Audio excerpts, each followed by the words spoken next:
Greetings. Hi, everyone. Thanks for being here. Okay, I'm Katie DePaula, founder and CEO of Inner Glow Circle. We're live for lesson 2 of our mini classes, which I'm so excited for.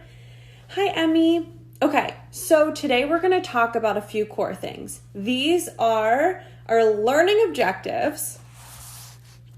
And I'm going to go through them really quickly and then we're going to jump in. Hey, Liv. The party has officially started. Okay. So, I got to post the wait list too. innerglowcircle.com/spring waitlist. Next time Liv can do this and then I can actually pin it. But I forgot to tell her. All right. So we're going to dive in. Hey, Sydney, we're going to dive in.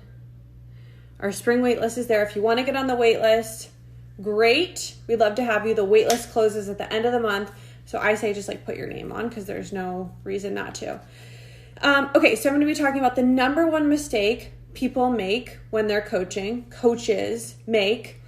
2, being-based coaching, what it is, what it isn't, how we teach it.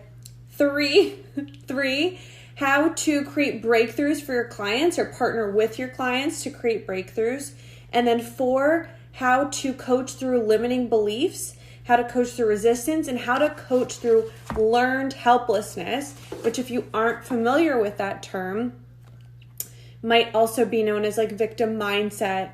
But this is a more empowering way to talk about it, right? So number 1, let's talk about the number one mistake that new coaches make. What is it? Tell me if you know. Tell me in the comments.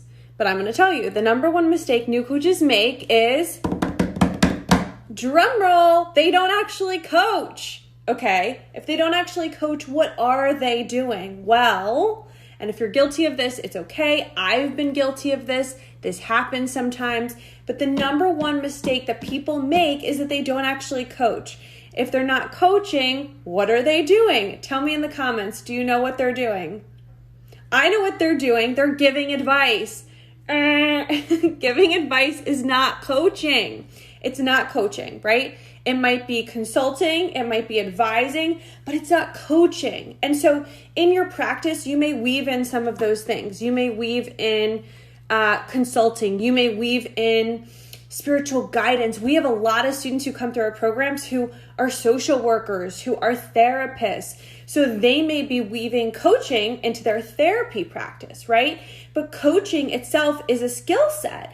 And so it's really important for you to know when you're coaching and when you're not coaching and to establish that with your clients. So coaching is this partnership where your main things that you're doing is you're asking powerful questions and you're actively listening. This is one of the biggest mistakes that people make. They think they know how to coach just because they're great at giving advice or because their friends always come to them for advice. That's not true. That's not the case. Okay, let me know if you have any questions and feel free to DM us during this or after this. Number 2, what is being-based coaching? What does it mean to be a being-based coach? Being-based coaching is the exploration of how you're being, not just what you're doing, right? So I'm not just doing an Instagram live right now. I'm also being a certain way. I'm being energetic. I'm being excited. I'm being teacher, right? Because I'm coming in to teach and to train you. And so it's about who you're being and how you're being, not just what you're doing. So this is really important because a lot of people don't understand why they're not getting the results that they want to get in their businesses and their lives, etc. But a lot of the time it's because of who you're being. So let me give you a really good example that a lot of people understand. Dating. Okay, Liv will love this because she loves when people use dating examples. I love when people use dating examples too because I just think everyone can relate to it. So you're dating, you go out with a person and you're you're on a date, right? So what are you doing? You're doing the date. But who are you being? Are you being yourself? Are you trying to be someone else? Are you trying to be how your friend would be? Are you trying to be how the old version of you would be? Are you trying to be how a celebrity would be. Like, who are you being and how are you being? And so it's the same thing on your coaching calls. Like, looking at how you're being as coach and then examining how your clients are being in their lives. If one of the reasons they hire you is to help them with dating, you have to be asking them if you're like, okay, well, are you actually going on dates, right? Are you going on dates? And they're like, yes, I'm going on dates. You can't just stop there. You have to then say, well, who are you being on your dates? Same thing if you're business coaching. So someone's like, this is my phone. It's a crystal. I'm doing so much marketing. And you're like, okay, I love that you're doing so much marketing. Who are you being while you're marketing? And they're like, well, I actually don't like marketing. So I'm being like, I'm just being myself, but like, I don't like it. And you're like, red flag. If you don't like what you're doing, you're certainly not going to be being the way that you want to be, the way that you need to be. How are you showing up? Great question, Liv. Okay, so number 3, takeaway from our mini class today. How in the world do you help your client create a breakthrough? Well, number 1, you can't create a breakthrough for your client. Your client has to generate a breakthrough for themselves. But what you can do, because this is why your client hired you, is get clear on what your client wants to do. Do they actually want to have a breakthrough around this breakdown? So I just said the word breakdown. What's a breakdown? A breakdown occurs when there's a block in forward movement, when things don't go as planned, aka all the time. Breakthroughs, or breakdowns rather, aren't bad. They're not necessarily bad. They're just things that happen. Hey everyone, thanks for joining. They're just things that happen when things don't go as planned or they don't meet our expectations. The key here is that on the other side of a breakdown lies a breakthrough. So your job as coach is to tie those things together and ask your client, well, I see that there's a breakdown. Are you interested in actually having a breakthrough? How would that feel to you? Are you open to that? So, big thing that you want to pay attention to. A breakthrough occurs when we work through our breakdowns to get through the breakthrough, the aha moment, the life-changing realization, all that good stuff. Okay, last thing here, and big thing that I want you to take away from our mini class. Coaching, how do you coach as a coach? How do you coach through limiting beliefs? How do you coach through resistance? How do you coach through learned helplessness? Great question. I didn't know you were going to ask that.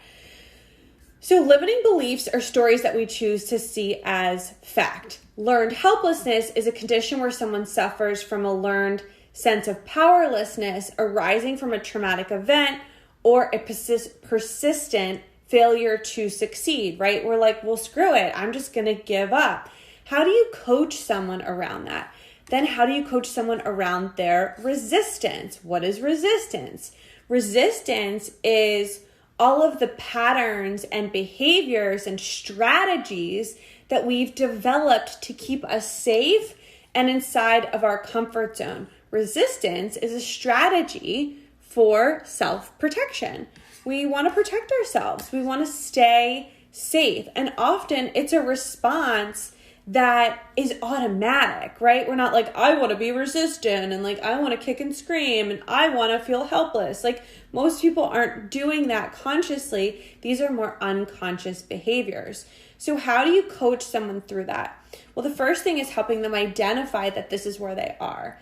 That showing them or telling them, here's what limiting beliefs are. Here's what resistance is. Here's what learned helplessness is. There's nothing wrong with you. This is just part of being a human. It's part of how we function.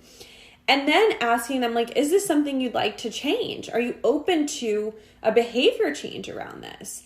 And when you get their buy-in, when they actually say like, yeah, this is something I want to change, and you're not running your agenda, you can start to ask them powerful questions and then listen actively to understand how to help them move from A, limiting beliefs, resistance, learned helplessness, to B, which is getting back on track with their goals. So again, the big takeaways from today are the number one mistake people make as coaches what it means to do being-based coaching. 3, how to help facilitate, partner with your client to create a breakthrough. And 4, how to coach through limiting beliefs like resistance, learned helplessness, and fear. Hello, fear. That's the whole point. Thank you so much for joining. We're going to be back next week, Thursday, for yet another episode of mini class. And we're going to be going through lesson 3. And we're going to be talking about setting up consultations and establishing the coaching relationship. So if you want to generate more leads in your coaching business, or you're thinking about becoming a coach, this is going to be a great lesson for you. And if you're just joining now, make sure you rewind and listen to the whole class. I appreciate you all being here. And if you like what I have to say, if you like our coaching style, if you like what we're sharing about, go to innerglowcircle.com/spring waitlist and go ahead and put your name on the waitlist. You can get all the information. Plus, we're going to send you a few free classes right away, including a free coaching session so you can see what our style is and observe people actually coaching, which is really cool. And then a whole class on how to become a certified coach. Have a great rest of your day. See y'all later. Bye.